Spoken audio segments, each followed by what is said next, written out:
Compartimentalización celular. Como mencionamos en el capítulo de membrana plasmática, la membrana plasmática tiene la capacidad de dividir a la célula en compartimentos internos rodeados por membranas. De esta forma es más eficiente reunir a los sustratos y sus enzimas formando un sistema endomembranoso con una pequeña parte del volumen celular total conocido como organelo. Como recordarán, los polipéptidos se van formando por la unión de los aminoácidos en el ribosoma. Aquí vemos a la proteína que se va formando. Una vez que ya están formadas, la cadena de aminoácidos tiene una señal que le dirige hacia dónde va a ir. Esta señal está formada por los mismos aminoácidos y entonces, dependiendo de estos aminoácidos, que se encuentran principalmente en la parte aminoterminal, la proteína se va a dirigir hacia ribosomas libres o hacia ribosomas unidos al retículo endoplásmico rugoso.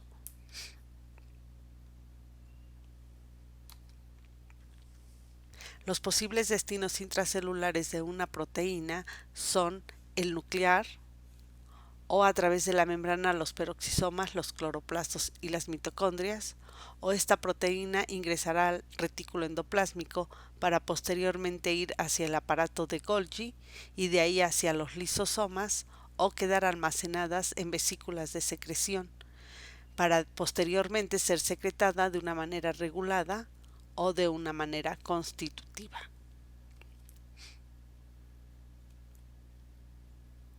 Hacia dónde va a ir, entonces depende de la señal que contenga.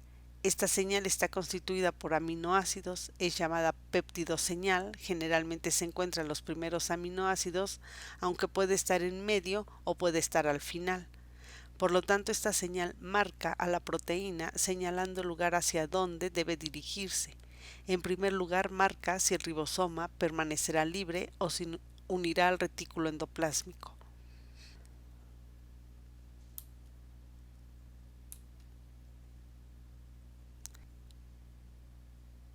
En los ribosomas libres principalmente se sintetizan proteínas que permanecen o van a atravesar el núcleo, que se van a quedar en el citoesqueleto, que van a ser utilizadas para la glucólisis o proteínas de transporte a través de la membrana. Existen señales conservadas entre los distintos organismos, entre ellas ya mencionamos a la secuencia de localización nuclear, la cual se encuentra en la secuencia interna de la proteína.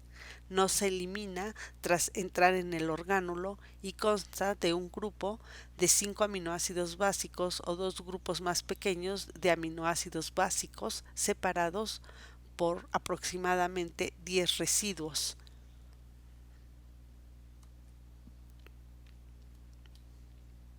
La secuencia de localización de membrana de mitocondrias, MTTP, se localiza en la parte aminoterminal. Es eliminada tras entrar en el orgánulo y consta de 3 a 5 residuos de arginina o lisina, no consecutivos, generalmente en combinación con serina y trionina, sin residuos ácidos de asparagina o glutamina. Por otra parte, la de los cloroplastos, CPTP, se localiza también en la parte aminoterminal y también es eliminada.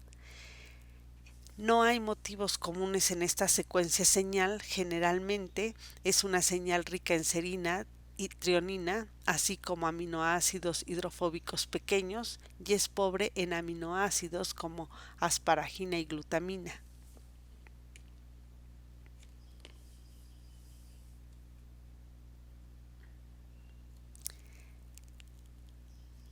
El primer organelo que veremos serán los peroxisomas.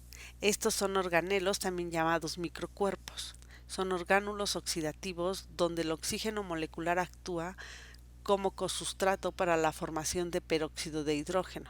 En una célula puede haber hasta 50 peroxisomas, cada uno de ellos con una o más de las 50 enzimas que pueden estar contenidas en ellos, la mayoría con propiedades oxidativas, como catalasa, uratoxidasa y aminoácido oxidasa.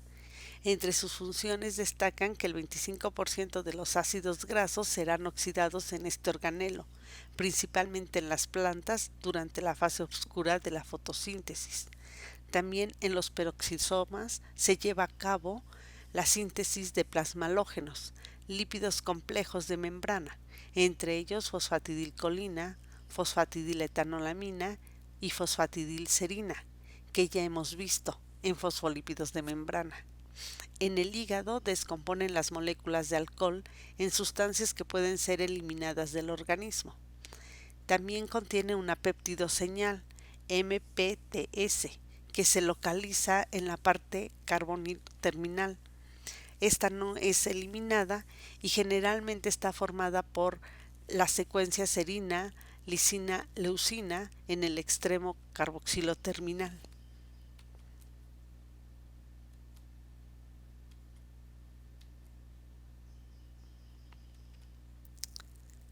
Los ribosomas que se unen al retículo endoplásmico rugoso lo hacen debido a que la proteína contiene en su parte aminoterminal una secuencia llamada núcleo por el tamaño de 6 a 12 aminoácidos hidrofóbicos, generalmente precedidos de uno o más aminoácidos básicos. Esta péptidoseñal sí es eliminada al ingreso al retículo endoplásmico rugoso.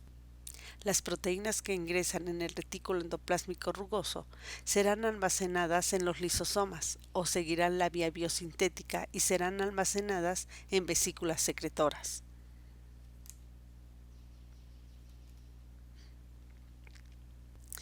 Para la síntesis de una proteína integral de membrana, inicialmente el ribosoma 1, aquí lo vemos, paso 1, deberá unirse a un receptor de ribosomas. Posteriormente, la peptidoseñal será reconocida por el receptor y la proteína de unión VIP,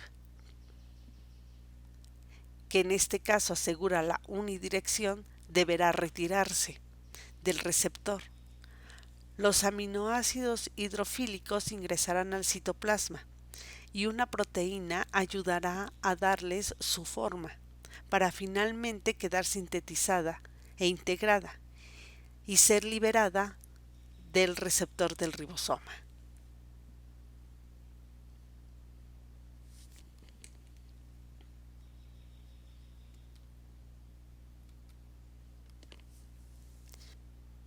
La unión del ribosoma con el retículo endoplásmico rugoso para el ingreso de una proteína se realiza también mediante la unión del ribosoma con su receptor.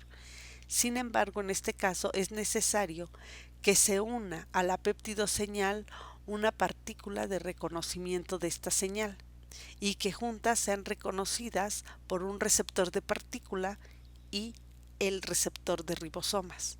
Una vez unida, es liberada la partícula y la peptidoseñal es reconocida por el receptor, retirándose la partícula VIP. La proteína recién sintetizada es tomada dentro del retículo endoplásmico rugoso por estas proteínas VIP o por proteínas chaperonas, y de ser necesario, la peptidoseñal es retirada.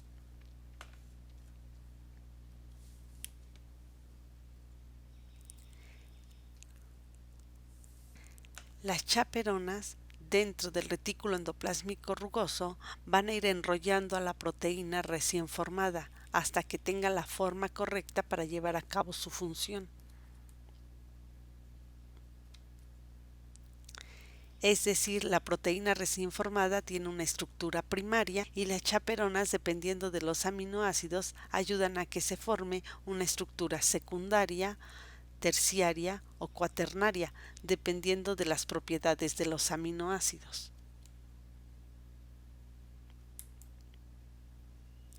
La proteína va cambiando de estructura debido a que las chaperonas permiten el acercamiento de los aminoácidos y entonces los aminoácidos reaccionan entre sí formando puentes disulfuros, puentes eléctricos e interacciones hidrofóbicas.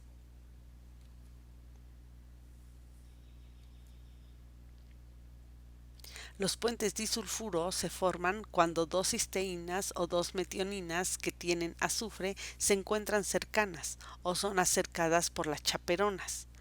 Como ejemplo tenemos proteínas que ya hemos visto, las fibronectinas, las cuales tienen forma de tijera debido a que a la mitad tienen dos azufres que se unen mediante puentes disulfuro, con lo cual se logra doblar. Otro ejemplo de otra proteína que también ya vimos son las lamininas, las cuales tienen tres hebras de aminoácidos unidas mediante puentes disulfuro. Y otro ejemplo son las inmunoglobulinas, que toman esta forma como de Y gracias a que poseen aminoácidos con azufre y que forman puentes y estos hacen que se pueda doblar.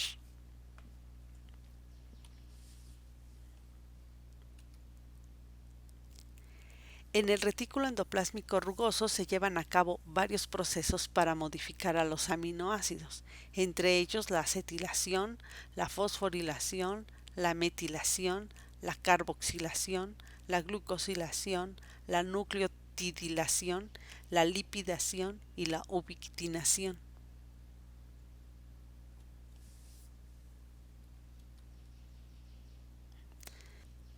La glucosilación no enzimática de las proteínas consiste en unir a la proteína un oligosacárido para formar una glucoproteína.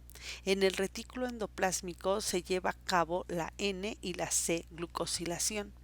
La N-glucosilación consiste en la adición de un oligosacárido en el grupo amino de la asparagina cuando la asparagina forma parte del triplete asparagina, cualquier aminoácido, serina o trionina.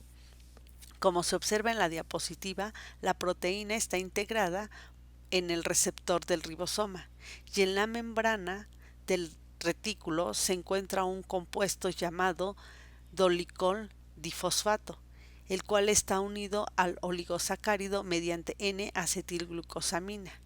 Este dolicol-fosfato transferirá a la N-acetilglucosamina hacia la asparagina, formando la glucoproteína.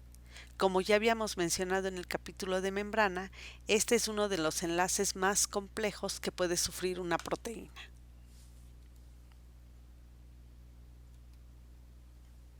El oligosacárido está formado por 2N-acetilglucosamina, 9 manosas, nombrándosele oligosacárido con alto contenido de manosa. Posteriormente será convertido en un oligosacárido complejo o híbrido en el aparato de Golgi.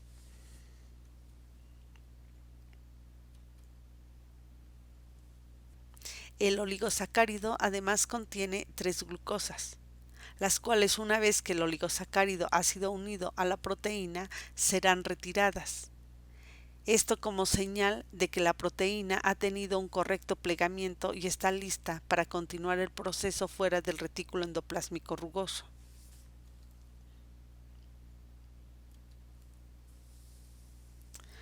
¿Cómo es que se retiran las glucosas? Una vez que se eliminan la glucosa 2 y 3 por acción de la glucosidasa 1 y 2, se permite la asociación de este polipéptido desplegado con la chaperona calnexina calcirreticulina para plegar a la proteína y que obtenga su conformación activa. Posteriormente, la glucosidasa 2 elimina el tercer y último residuo de glucosa. Es ahora cuando es necesario discriminar si la conformación de la proteína es la correcta o si es un plegamiento aberrante. Si es incorrecto el plegamiento, la proteína de respuesta a proteínas mal plegadas transferirá nuevamente la glucosa, permitiendo la reasociación con las chaperonas.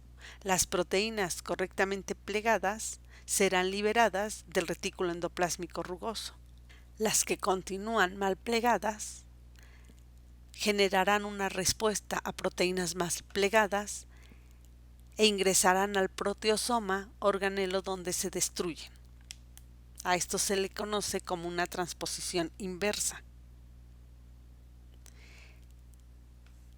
El mal plegamiento y la agregación de proteínas está asociada a numerosas enfermedades degenerativas, como la diabetes tipo 2 o el Alzheimer.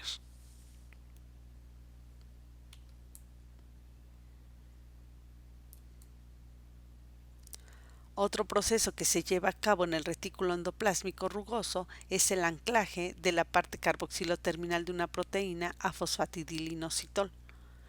Una vez que la proteína ingresa totalmente al retículo endoplásmico rugoso, se va a unir a un oligosacárido. El oligosacárido está unido a fosfatidilinositol, presente en la membrana plasmática.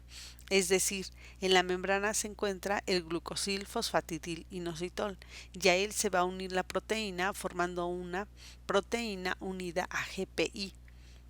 Recordemos que esta proteína unida a GPI está involucrada en la hemoglobinuria paroxística nocturna, mencionada en el capítulo de membrana.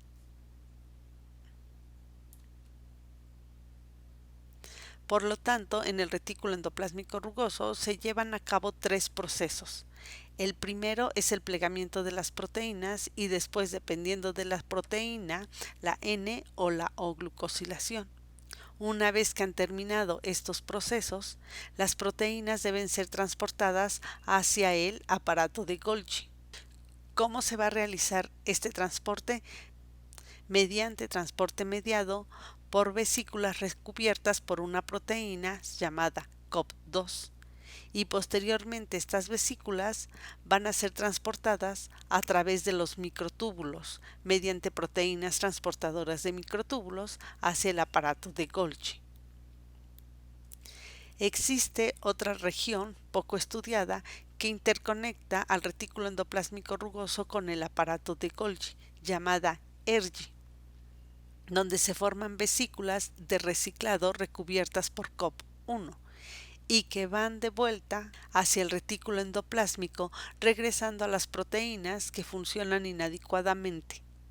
Además, estas proteínas son marcadas con 4 aminoácidos: lisina, asparagina, glutamina y leucina, CADEL por sus siglas, en la parte carboxilo terminal.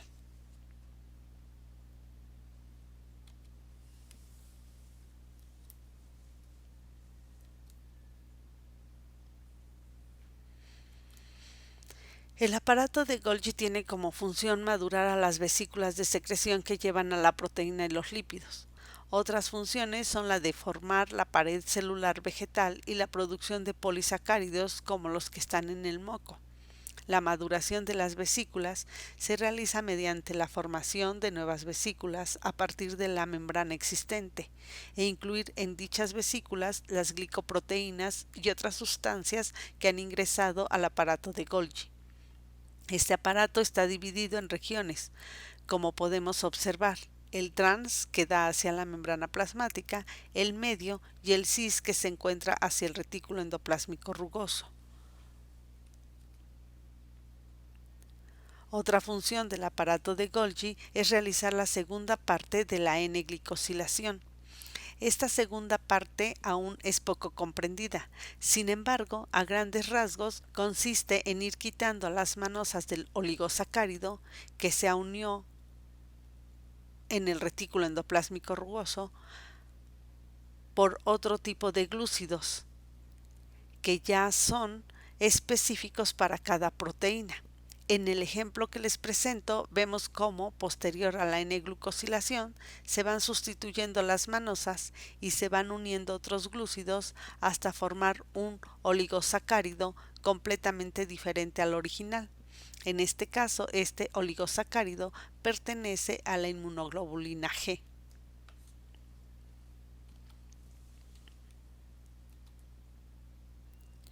Otro ejemplo de glucoproteína es la que se une a la familia de selectinas.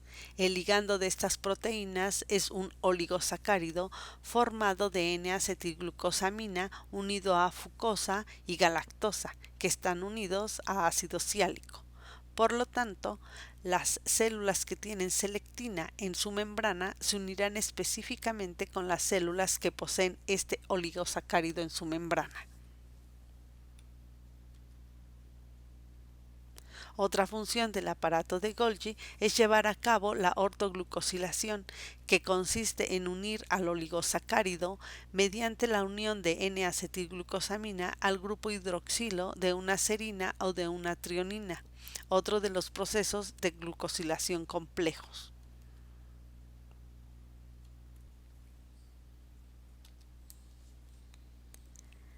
Actualmente se postula que los cuerpos tubulares vesiculares provenientes del retículo endoplasmático se fusionan formando una cisterna en el lado cis del aparato de Golgi. Esta cisterna se mueve progresivamente y madura hasta llegar al lado trans, donde se descompone en vesículas para su reparto a otros compartimentos celulares. Hoy en día se tiende a aceptar este modelo porque hay observaciones que son explicadas por él, pero no por otros modelos. Una vez madura la vesícula que contiene la proteína, esta será excretada de la célula de manera constitutiva o regulada. En conjunto, por ejemplo, la insulina ingresa al retículo endoplásmico rugoso como preproinsulina, que consta de un péptido señal de 24 aminoácidos, seguido por la cadena B de 21 aminoácidos, un péptido conector, péptido C, que contiene cerca de 30 aminoácidos y finalmente la cadena A de 30 aminoácidos. La preproinsulina recién sintetizada y empacada dentro de gránulos secretores es procesada durante su viaje a través del retículo endoplásmico y el aparato de Golgi. Durante la transferencia de la preproinsulina del ribosoma al retículo endoplásmico rugoso, una peptidasa remueve la péptido señal y las chaperonas ayudan a la formación de dos puentes disulfuro entre la cadena B y la cadena A, convirtiéndola en proinsulina. Posteriormente, durante su paso por el aparato de Golgi, la insulina es separada del péptido C. La liberación de insulina, por lo tanto, será equivalente a la liberación del péptido C, el cual puede ser medido para conocer de manera indirecta la función de la célula beta en pacientes tratados con insulina.